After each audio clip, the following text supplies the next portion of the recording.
Olá pessoal. Nós esperamos que todos estejam bem, né? Vamos gravar mais um vídeo. Deixou de fazer isso por algum tempo aí e agora a gente está retomando os nossos estudos.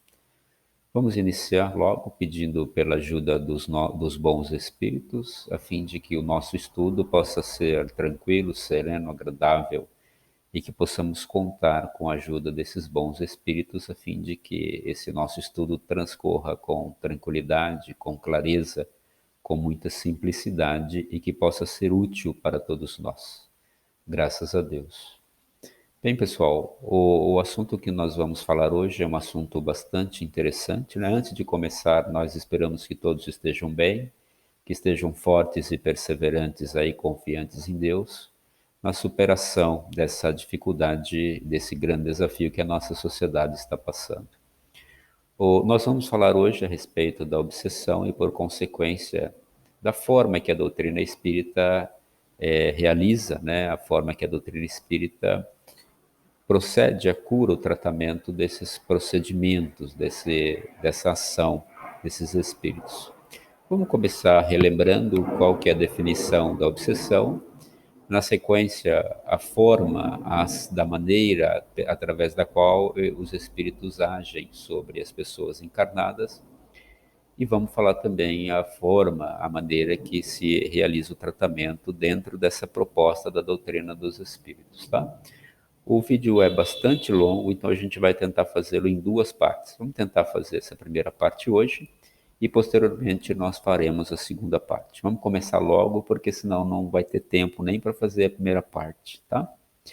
Vamos começar falando acerca da obsessão. De acordo com a doutrina dos espíritos, obsessão é uma ação persistente na qual um espírito busca alcançar o domínio, o controle sobre um outro espírito. A obsessão, e estejam, né, esses espíritos na condição de encarnados ou desencarnados. Hoje nós estaremos estudando a obsessão de um espírito sobre uma pessoa, sobre um encarnado, tá bom? A gente vai abordar o tema dessa perspectiva apenas. A obsessão, de acordo com o nível de gravidade, ela pode ser classificada como simples, como uma fascinação ou como uma subjugação. Essa subjugação ela pode ser física ou pode ser uma subjugação moral. Quando a subjugação é física, o espírito alcançou já um domínio sobre o corpo físico da pessoa, ou seja, a pessoa fala coisas, realiza gestos, faz movimentos com o corpo físico que ela não tem vontade de fazer, mas ela é constrangida a realizar aquelas ações. Isso configura, né, isso denomina uma subjugação física.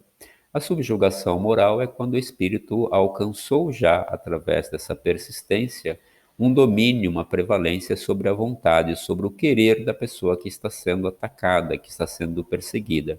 Chega a um ponto de tal gravidade que a pessoa confunde, né, o seu querer, o seu desejo, a sua vontade com a vontade do espírito. Ela acha que é ela que quer fazer as coisas e ela passa a obedecer à vontade do espírito e realizar todas as ações que aquele espírito está direcionando a ela, né? Isso configura uma afirmativa feita pela doutrina dos espíritos, que enquanto aqui na Terra os espíritos interferem na nossa vida muito mais do que nós imaginamos. Em grande parte das situações são eles que conduzem as nossas ações, tá? Bom, o processo obsessivo ele somente é praticado, somente é realizado por espíritos imperfeitos, espíritos que ainda se permitem a ação no campo da maldade, porque os bons espíritos, os espíritos lúcidos, eles não nos causam, não desejam nos causar qualquer tipo de constrangimento, eles não nos obrigam a fazer nada, né? O único objetivo ou desejo desses espíritos é nos auxiliar, a fim de que nós consigamos alcançar e viver em felicidade.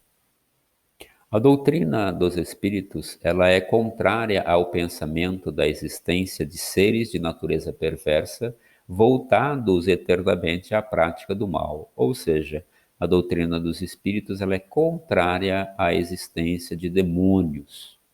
A doutrina espírita ela reconhece, né, que os espíritos nada mais são do que a alma daquelas pessoas que viveram encarnadas aqui na Terra. Quando as pessoas morrem, estes espíritos eles passam a popular, a formar a população desta dimensão que nós chamamos de dimensão espiritual. Da mesma forma que aqui na Terra existem espíritos bons, né, pessoas encarnadas boas e pessoas más, no mundo dos espíritos, nessa dimensão invisível, existem também espíritos bons e espíritos maus. Aqueles espíritos que aqui na Terra, enquanto encarnados, se dedicaram à perseguição, se dedicaram à prática da maldade, se dedicaram a causar dores e sofrimentos nos seus companheiros de caminhada, eles podem prosseguir com esta mesma prática, com esse mesmo desejo, com esta mesma ação, enquanto estiverem populando, né, formando a população dessa dimensão invisível, que nós chamamos de mundo espiritual ou plano espiritual. O fato de a doutrina espírita não compartilhar, né, da existência de demônios não significa que não existem espíritos muito maus, né? Existem espíritos que se especializam em tantas técnicas, em tantas formas, em tantas maneiras de praticar a dor e causar o sofrimento nas pessoas, que estas ações poderiam mesmo serem consideradas como ações demoníacas. Mas são espíritos. E se são espíritos, estão submetidos à lei do progresso. E se estão submetidos à lei do progresso, eles vão se transformar, eles vão mudar, eles vão evoluir. E se vai existir uma mudança, uma transformação, a doutrina espírita prefere chamá-los de espíritos imperfeitos e não de demônios. Bom, hum, como se dá a ação do espírito obsessor sobre a pessoa encarnada, já que nós estamos tratando dessa natureza de obsessão, de um desencarnado sobre um encarnado? A ação do espírito obsessor dá-se sobre o encarnado de dois aspectos, às vezes simultaneamente, né? O aspecto físico ou o aspecto moral. A obsessão sobre o aspecto físico, sobre o corpo físico, ela dá-se da seguinte maneira: o espírito ali destinado, abnegado no mal, na prática do mal, buscando todas as técnicas possíveis para se produzir dor e sofrimento, ele começa a vibrar as suas emoções, os seus sentimentos nessa sintonia.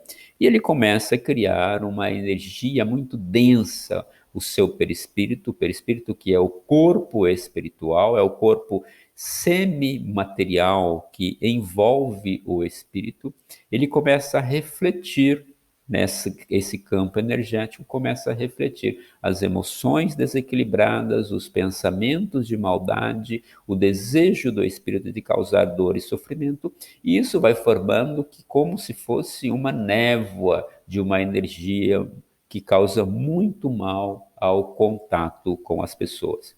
Então, o espírito, utilizando das suas faculdades básicas, né, da sua criação, inteligência, pensamento e vontade, ele direciona, ele expande o seu perispírito e ele envolve, ele penetra o perispírito do ser encarnado, da pessoa, né, encarnada, que também possui um perispírito, e esse perispírito malsão, né, carregado de maus pensamentos, de maus sentimentos, ele interpenetra o perispírito do ser encarnado e aquilo começa a produzir uma certa sensação, um efeito no próprio corpo físico.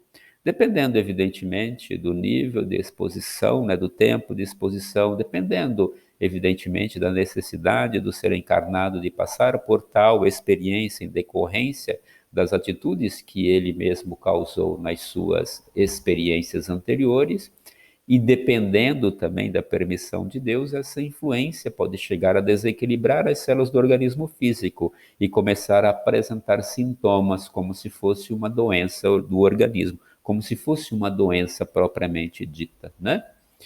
E como se dá, então, a ação do ponto de vista moral? Nós falamos até agora da ação no corpo físico, diretamente sobre o corpo físico. Vamos imaginar o mesmo espírito citado anteriormente, né, carregado por esses sentimentos negativos, gerando uma energia que faz mal em volta de si, sendo expandida através do seu perispírito. Esse espírito utilizando-se do pensamento, a inteligência e a vontade, que é atributo, né, da sua criação, ele começa a enviar pensamentos para o ser encarnado, para a pessoa. E esses pensamentos vão se repetindo e vão se repetindo e vão se repetindo. Chega uma hora que a pessoa ela é tão influenciada por esses pensamentos que ela começa a vibrar naquela sintonia. Ela começa a achar que aqueles pensamentos são normais, são dela mesmo, né? Então ela começa a ter pensamentos de raiva, pensamentos que levam à prática da maldade, pensamentos desequilibrados, desarmoniosos, começam a gerar emoções de ódio, desejo de vingança, de preguiça, assim, todas as situações que nós compreendemos como sendo situações vinculadas à prática do mal. E a pessoa começa a vibrar nessa sintonia, começa a vibrar junto aos pensamentos, gerando essas emoções, ela começa a carregar o seu corpo perispiritual com estes fluidos. E o corpo perispiritual carregado com esses fluidos malsãs, né? Ele começa a exercer uma influência sobre o corpo físico, fazendo também, de acordo com tudo aquilo que nós já dissemos anteriormente, de acordo com a permissão de Deus, de acordo com o tempo de exposição, de acordo com a necessidade do ser de passar por este tipo de experiência, esta exposição pode gerar uma desorganização nas células do corpo físico, passando a ter um aspecto como se fosse uma doença física. Mas como a causa não é física, os medicamentos da ciência comum não vão surtir efeito, porque eles vão estar tratando apenas o efeito, na verdade, né? Não vão estar agindo na causa, porque nessa circunstância a causa ela é espiritual. O corpo ressente, o corpo percebe apenas o efeito dessa ação. Mas como se dá efetivamente o tratamento quando acontece tais casos tão severos de obsessão, né? Que são essas subjugações, tanto a física quanto a subjugação moral. Através da prática, através da experiência, chega-se à conclusão de que não existe nenhuma medalhão, nenhum símbolo, né? Nenhum símbolo, seja ele religioso, seja ele pagão, nenhum símbolo, nenhuma moeda, nenhum talismã, nenhuma fórmula especial, né? Nenhuma citação de uma reza, de uma oração básica ali, né? Somente aquela fórmula, nada disso tem qualquer poder sobre um espírito obsessor.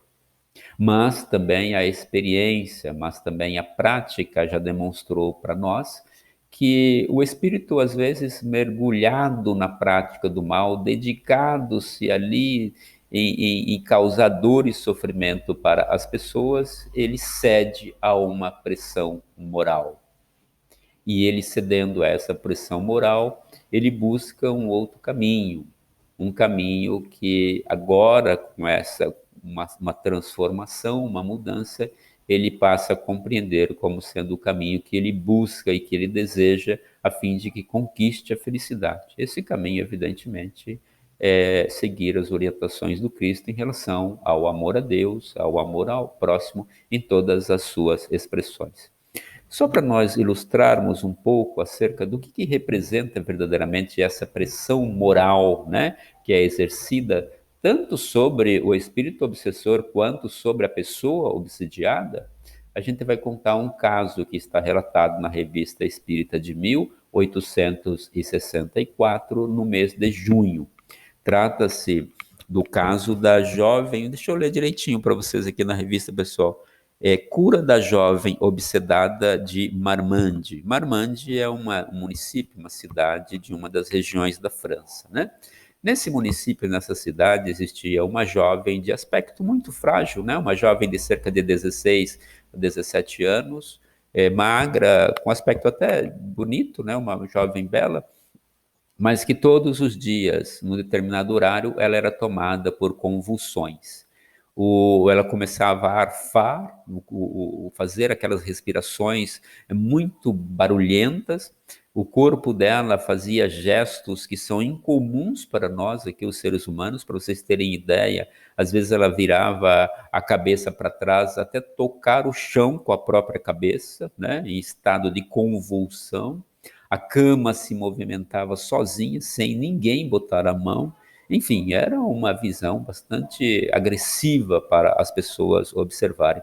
E os vizinhos observavam, né? Porque aquilo era todo dia acontecia naquele mesmo horário.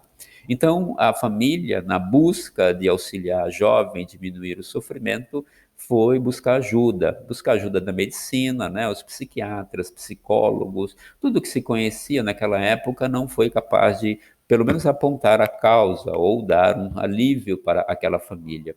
Buscou-se a igreja também, religiosos se apresentaram naquela residência com boa vontade, com amor ao próximo, com uma verdadeira intenção de poder ajudar para que aquela dor fosse diminuída, né, utilizando as ferramentas que a religião conhecia naquela época, mas também não geraram bons frutos, né? Não foi possível resolver aquela situação. Por fim, a família descobriu que havia, né, um grupo espírita naquela cidade, naquela região.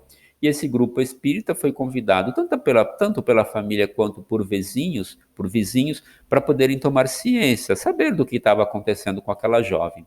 Então foi nesse primeiro momento para se certificar, né, para se certificarem do que acontecia, foi um senhor, um dos dirigentes desse grupo, mas um médium, né, que é um intermediário, aquele que se coloca como intermediário para receber as comunicações dos espíritos. Foram lá e chegaram um pouquinho antes, né? Porque já tinha o horário certo para começar aquelas convulsões, era todo dia, já faziam cerca de 8 meses que aquela moça sofria daqueles ataques, daqueles acessos, né?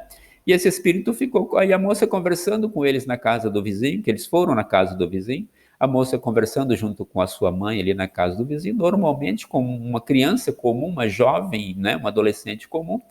Quando chegou naquele horário, a moça já se encaminhou, voltou para a casa dela, já a mãe dela já preparou, ela deitou na cama e naquele exato momento começam as convulsões, e descritas dessa forma que nós descrevemos, com gestos palavreados e formas muito agressivas para quem observa.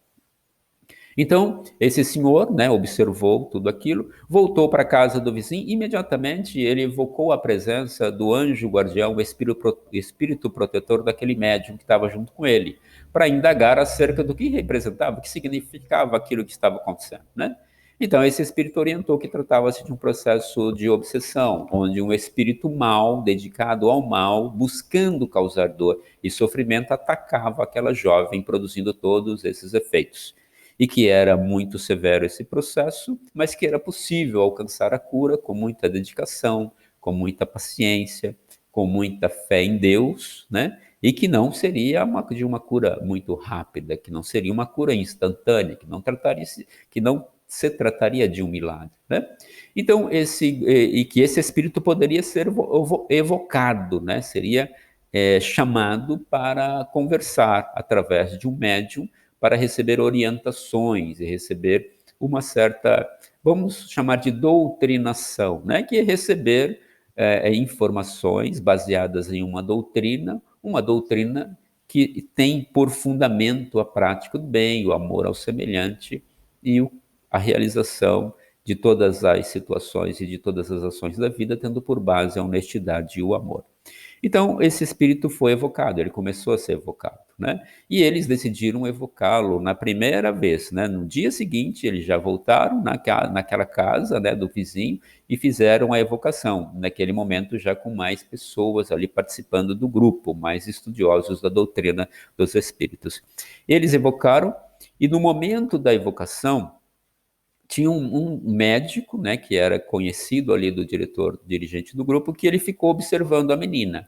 Enquanto a menina estava em estado de convulsão, os trabalhadores ali, os estudiosos da doutrina espírita, evocaram a presença desse espírito em nome de Deus. Como havia sido estabelecido um vínculo, né, porque a família pediu a ajuda desse grupo, esse espírito foi constrangido, ele foi obrigado a participar dessa reunião. Então ele se apresentou extremamente violento, extremamente alheio a qualquer tipo de equilíbrio, segurando o lápis, né, de forma violenta, rasgando o papel, riscando, porque naquela época mesmo as desobsessões, elas eram realizadas através da psicografia, não da psicofonia, como hoje nós fazemos. A psicografia é a ação mediúnica, né?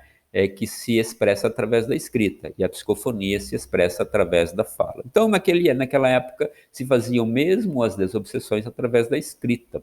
E esse espírito, no momento em que ele foi evocado, que ele esteve no grupo, cessou, parou o processo de ataque sobre a moça, por consequência, aqueles movimentos, aqueles gestos todos interromperam. Só que o espírito, ele foi ali, participou daquela evocação, né? Participou ali, e imediatamente ele parou de se comunicar. E quando ele parou de se comunicar, de se perceber a presença dele ali no médium, né? Voltaram-se os ataques. E aí aquela pessoa que estava observando a menina falou, não, os ataques voltaram e agora muito mais violentos, né? Porque o espírito estava muito mais enraivecido, porque ele tinha sido obrigado a deixar aquela ação que ele estava realizando para poder atender aquele chamado, aquele constrangimento, e quando ele voltou muito mais nervoso, né? Então, o que acontece? O grupo de estudiosos foi orientado por bons espíritos a fazerem muita prece, né, orarem, pedindo a Deus ajuda de bons espíritos, espíritos mais lúcidos, espíritos mais esclarecidos, a fim de terem alguma condição de poderem contribuir para a solução daquele caso.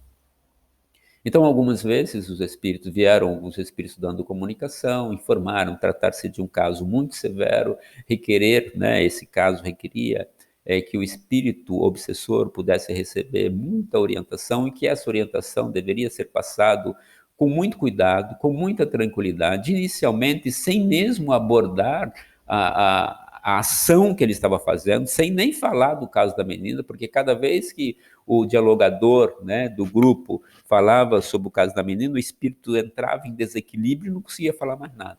Então foi se estabelecendo, através das reuniões, um vínculo de amizade, um vínculo de confiança com esse espírito, e ele prosseguia na ação, né? Todos os dias, no mesmo horário, ele voltava à carga, ele jogava, lançava-se sobre a vítima como uma fera sobre a sua, né?